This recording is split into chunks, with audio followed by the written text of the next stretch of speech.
I'm Walter Cronkite. This is the story of Mustafa Kemal Atatürk, the strong man who in a little more than a decade led Turkey out of the Middle Ages and into the 20th century. The story, The Incredible Turk, as the Prudential Insurance Company of America presents the 20th century.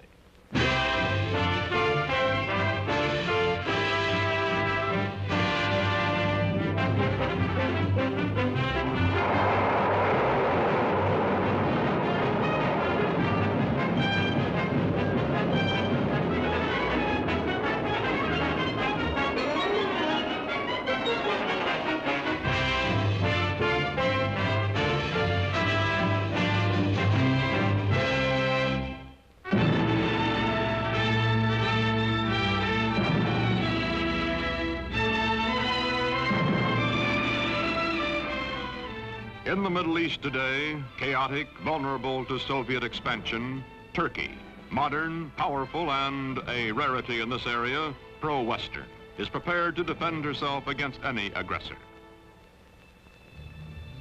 This is the border between Russia and Turkey, guarded day and night. The red sentry does not know he is being photographed from across this border. He feels that he is being watched. He is also suspiciously watchful.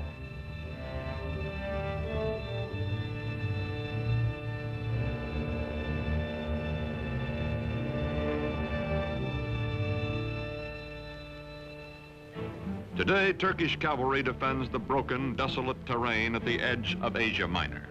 These cavalry squadrons are part of the strongest fighting force in the Middle East, the Army of Turkey, a democratic-minded member of NATO, military partner of the United States.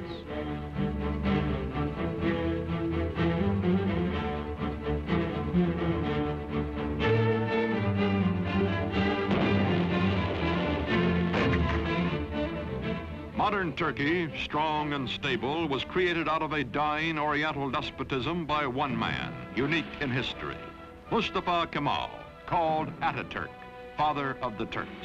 In a moment, this story, The Incredible Turk. By 1900, the Ottoman Empire, land of many races and religions, has lost her ancient tolerances and her world position, is reduced from medieval splendor to medieval squalor. Ruled by inept autocrats, ruined by foreign wars and exploited by foreigners, the people are sunk in poverty, lost in lethargy, mostly illiterate. The Turkish Empire continues to exist only because the European nations cannot agree among themselves to dismember her.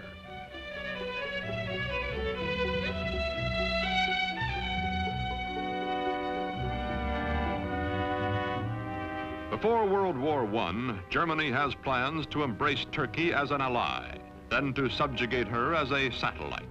To visit the sick man of Europe, as Turkey is called, comes the German emperor himself, Kaiser Wilhelm II. He is received with more than ceremony. His glowing promises, such as the Berlin to Baghdad Railroad, are believed by the Sultan and his government, and even by the nationalist-minded Young Turks. When war comes, Turkey will waver between her old friend Britain, allied with her hereditary enemy Russia, and her new friend Germany. On October 29, 1914, Turkey takes into war, on the Kaiser's side, her obsolescent army.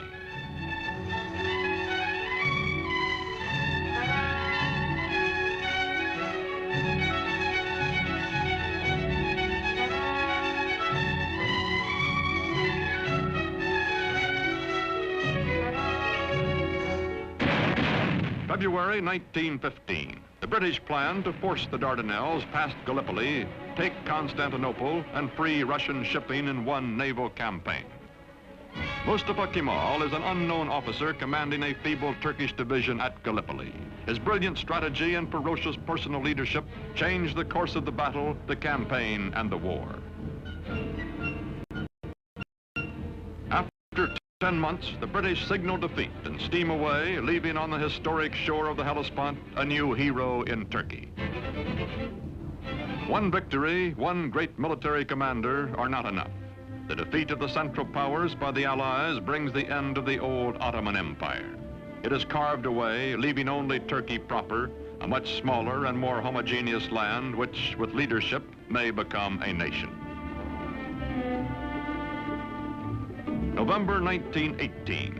The ships of the victors crowd the harbor at Constantinople after World War I.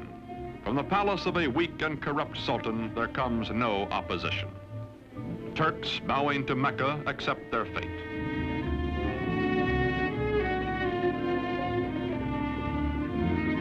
From France and from Great Britain, occupation troops disembark to take over the ancient capital.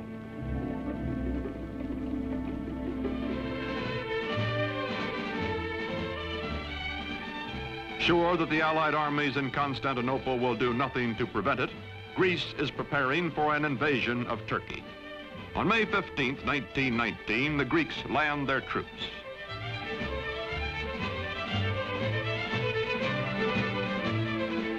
In Ankara, in the heart of Turkey, Mustafa Kemal organizes the Turkish liberation movement, takes command of the Free Turkish Army. From far off Constantinople, the Sultan repudiates him. But Mustafa grimly swears that he will gain Turkey's freedom or die. No other general equals this man, and the Turkish soldiers need only to be led to fight. They are traditionally warriors.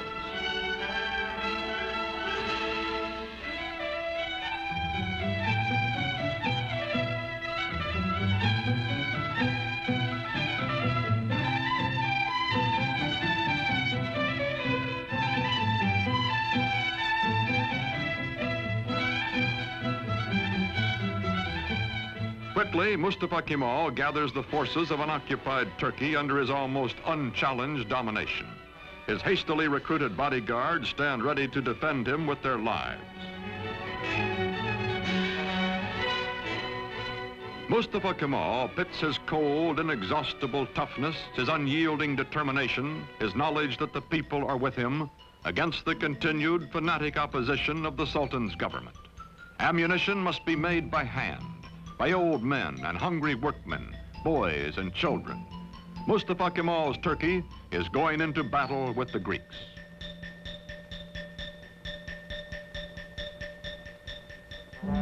The war with the Greeks lasts 3 years, from 1919 to 1922. The Turkish people know it is a war of extermination, atrocious, no quarter given or asked. Heroically led, the Turks advance against the invaders. The women leave their endangered homes to carry shells to the army.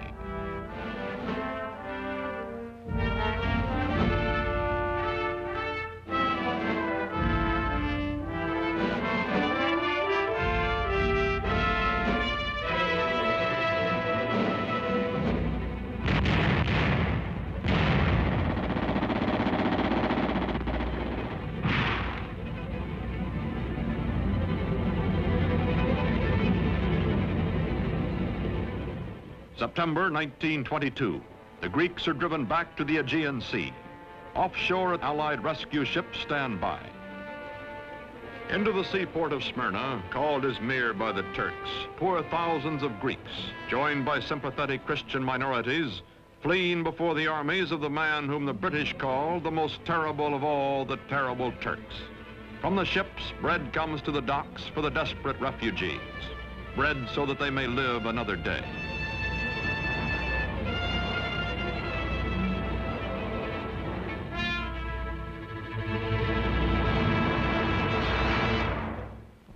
September 9th, 1922. The Turks enter Smyrna, last stronghold of the invaders. They take vengeance against the Greeks for whole Turkish villages wiped out, for their kinsmen massacred. The burning of Smyrna, the final atrocity that both the Greeks and the Turks disavow, ends a war that has become an unendurable nightmare for both sides. Its polyglot population takes to the sea as the flames destroy the great Homeric city.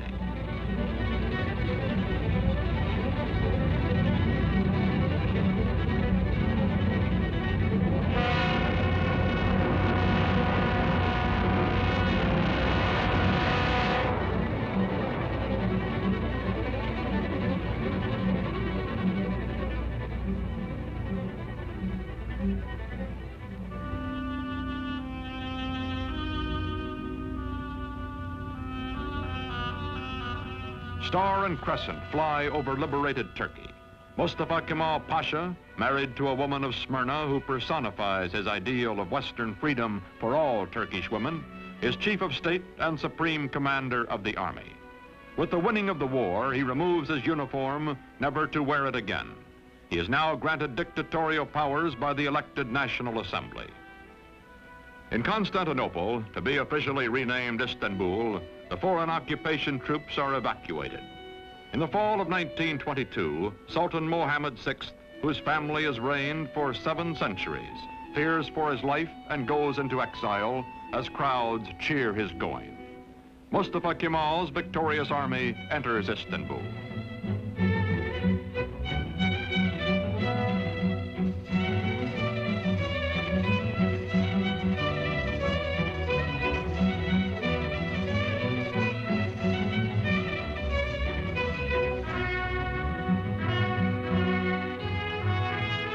First president of the First Turkish Republic, Mustafa Kemal, during the 1920s, keeps his limitless wartime powers and his command of the army, makes the hard, dry town of Ankara his capital. His fantastic dream is not of empire or conquest, but of creating a democratic Turkey, a new kind of Turk in his lifetime. The Ottoman sultans also had been caliphs, secular and religious rulers. Turkey's new government separates church and state. Instead of Friday, day sacred to Islam, when Muslims everywhere ritually cleanse themselves, the Western Sunday is proclaimed the official day of rest. Although Mustafa Kemal insists on personal religious freedom, it is known that he personally detests the gesture of abasement prescribed for worship when Muslims touch their foreheads to the floor in their brimless headgear.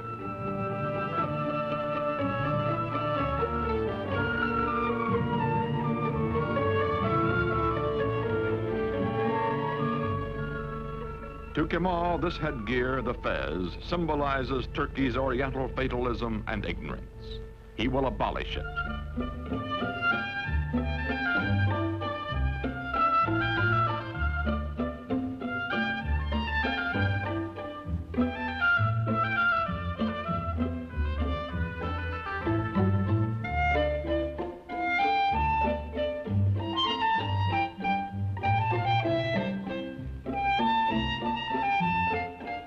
Wearing the fez becomes an act of treason. European hat makers unload in Turkey. But woe betide the foreigner who dares laugh at a Turk in his new hat. More than 90% of Turkey's 13 millions are illiterate. Mustafa, who earned in school his second name, Kemal, meaning excellent, himself takes charge of replacing the difficult, obsolete Arabic script. A new Latin alphabet, a revised and standardized Turkish language are prepared by experts bullied into haste by Kemal.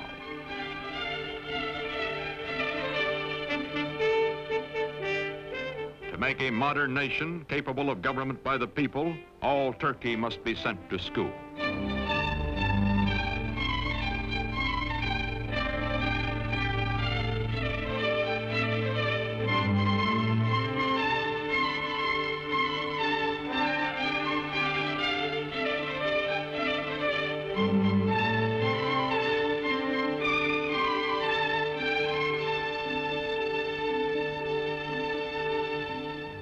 Islamic traditions are shattered. A man's image, Mustafa Kemal's, is displayed in public. He also orders all Turks to adopt Western-style family names and is himself christened Atatürk, meaning father of the Turks. The faces of Turkish girls and women are hidden, and they live in virtual slavery until Atatürk unveils them by decree. Now divorced from his wife, he takes pleasure in the company of emancipated women and insists that all Turkish women adopt Western clothes, gives them equal rights under the law after abolishing polygamy, and opens to women all the trades and all the professions.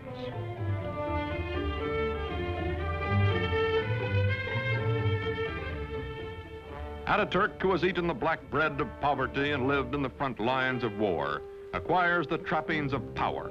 His proud, fiercely disciplined bearing, which annoyed his superior officers years before, does not change now that he acknowledges no superiors. The men around him treat him as emperors and primitive chieftains and modern dictators are treated. Flatter and yes him, seek the smallest of privileges, such as lighting his cigarette.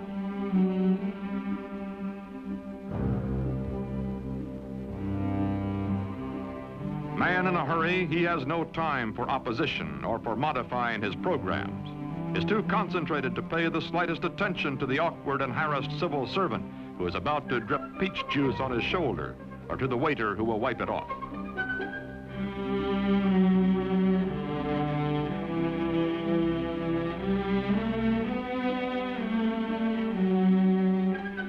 Although gossip is rife of his spare time affairs with women, of private drunken orgies by which Atatürk relieves long periods of relentless labor, this monarch in mufti never loses his public dignity, even at play.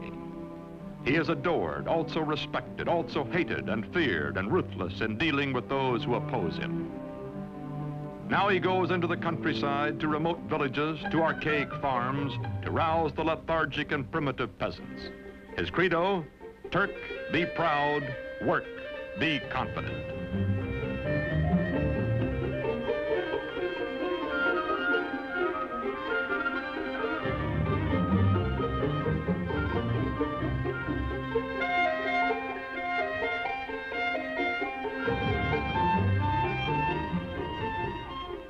There are two ways of conquering, says Atatürk, by the sword or by the plow.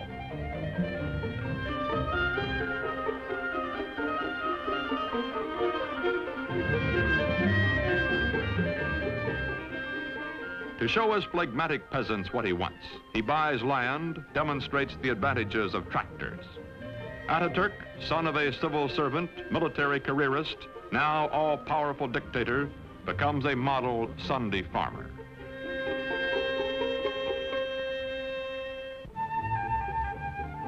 The world is anxious to restore good diplomatic relations with Turkey. From the United States comes Ambassador Joseph Clark Grew. For this revolution and high accomplishment, one man is primarily responsible. The name of Gazi Mustafa Kemal will forever be associated with the development, founding of the new modern Turkish state, and will forever be inscribed indelibly upon the rolls of history. Türk milleti taben demokrattır. The Turkish nation is democratic by nature. Zaten çok yükselmiş bulunan Amerika milletinin Türk milleti. I have no doubt that the American nation, which has gone so far in this ideal, is Turkey's friend in her aims. Bütün beşeriyeti birbirini sevmeye. This will not be all. Perhaps it can lead to a world of love, with all old prejudices erased, with all nations coexisting in peace and prosperity. When the Great World Depression of the 1930s slows down economic reconstruction in the country, Turkish people by the thousands wait for Atatürk to bring him their troubles and their problems. To the man in the street, Atatürk is his personal boss and his personal friend, willing to listen, wanting to help.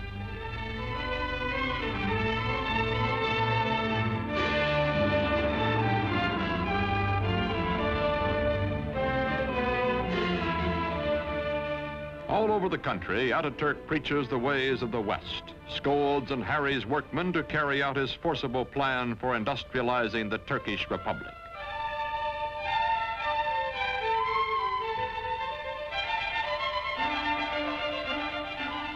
Turkey begins to move into the 20th century, builds dams, mills, factories. The tempo is fantastic. Industrial production under Atatürk increases tenfold. Still, there are growing pains, a poorly designed and poorly run heavy industry operating at a loss, profitable light industry deliberately run at an excessive profit to cover the deficit. Turkey's textile mills being a notable example.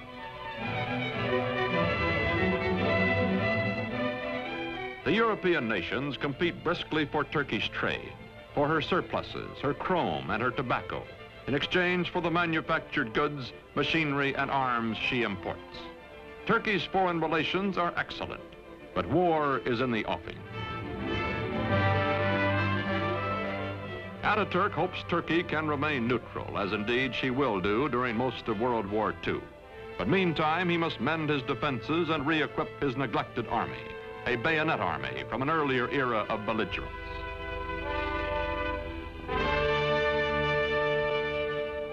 Turkey's dictator has said, Hitler will lead a dynamic nation to destruction by whipping its passions, and Mussolini will play Caesar. Time is proving him right. Aging now, Atatürk gives his personal fortune to the nation, lives quietly, spends time teaching the youngest of his 6 adopted daughters the alphabet he made all Turkey learn.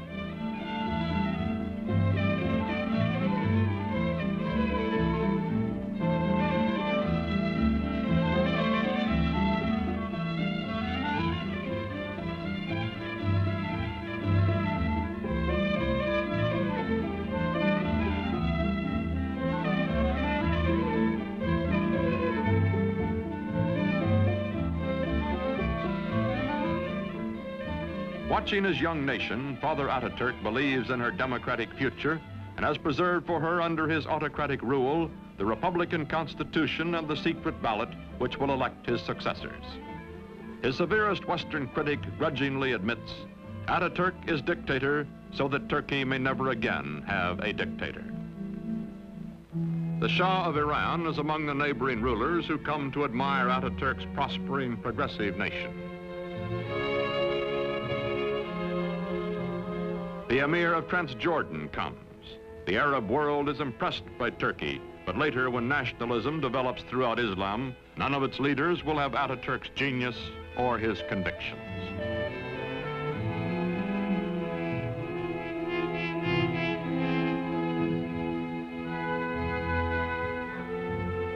An ailing Atatürk spends much time aboard the yacht presented to him for his health by the Turkish people. Long ago, he has said, I will lead my people by the hand along the road until their feet are sure and they know the way. Then my work will be done.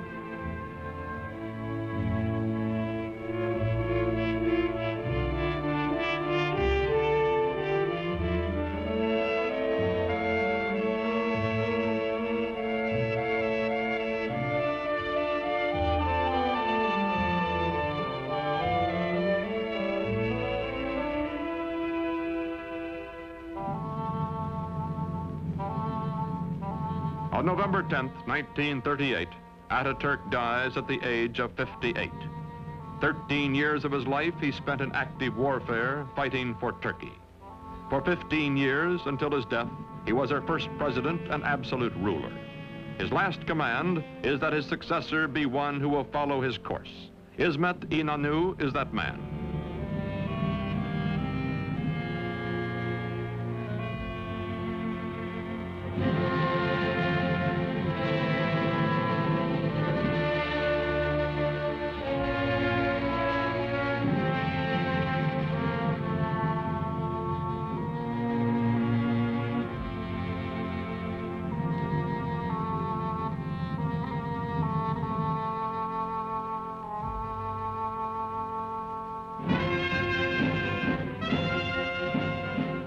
Today, this mausoleum is a shrine for his people, who well and truly mourned for Atatürk.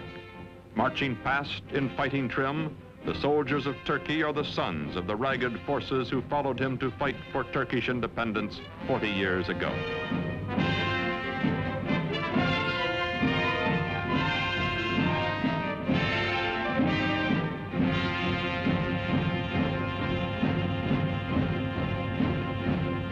Modern Turkey is a vigorous ally of the West. She welcomes not only foreign products, but the foreign bases and men on her soil to help defend her way of life and her NATO alliance.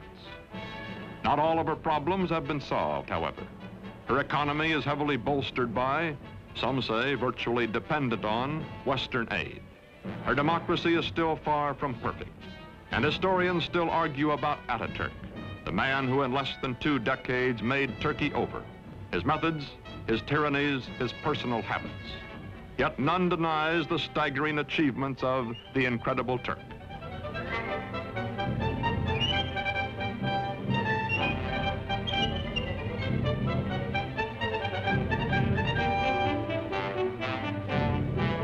These, our allies, guarding the gates to the east, are the inheritors, the children of Mustafa Kemal Atatürk.